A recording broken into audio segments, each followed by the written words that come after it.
శుభోదయం దోస్తులు. అందరూ బాగున్నారా మీరు? మేమైతే బాగున్నాం. నేను మీ రాజేశ్వరి. ఇదిగో చూడండి, ఈరోజైతే మా ఊర్లో అయితే వర్షం అయితే పడుతుంది. ఎట్లా వచ్చినాయి చూడండి వాన నీళ్ళు అయితే.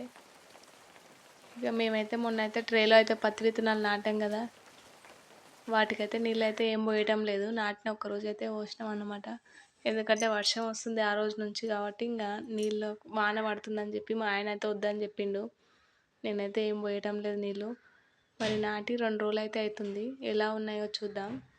ఇక మా ఆయన పొలం దగ్గర నాటడానికైతే కొబ్బరి చెట్టు, మామిడి చెట్టు, జామ చెట్టు అయితే తీసుకున్నాడు. ఇక ఇంటి దగ్గర అయితే బర్రెలు ఉండనియమని చెప్పేసి పొలం దగ్గర నాటాలి అవి తీసుకెళ్ళి అయితే.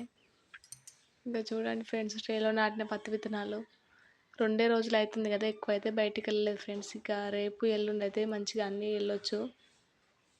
విత్తనం నుంచి పసుపు కలర్ లాగా అయితే బయటకు వచ్చింది ఆకులు అయితే విప్పలేదన్నమాట. ఇంకా దాంట్లో టైం ఇంకా కాలేదు. ఇంకా కొద్ది టైం అయితే ఆకులు ఇప్పేసి మంచి చెట్టు అయితే కనిపిస్తుంది.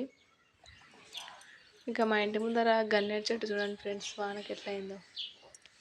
మా ఇంటి ముందర అయితే ఎక్కువ చెట్లు అయితే లేవు, బర్రెలు ఉన్నాయి కాబట్టి.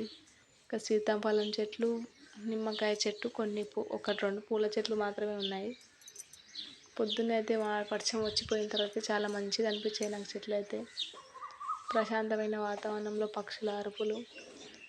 ఇక ఈ చెట్టు ఆకులపైన వానం బిందువులు చూడండి ఎంత మంచిగా ఉన్నాయో, ముత్యాలలాగా. చాలా మంచిగా అనిపించినాయి నాకైతే. అందుకే వీడియో అయితే తీశాను. ఇగో నీటి బిందువులు చూడండి చెట్ల నుంచి ఎలా రాలుతున్నాయో. సరే ఫ్రెండ్స్, బాయ్. మరి నా వీడియో ఎలా ఉందో కామెంట్ చేయండి ఫ్రెండ్స్.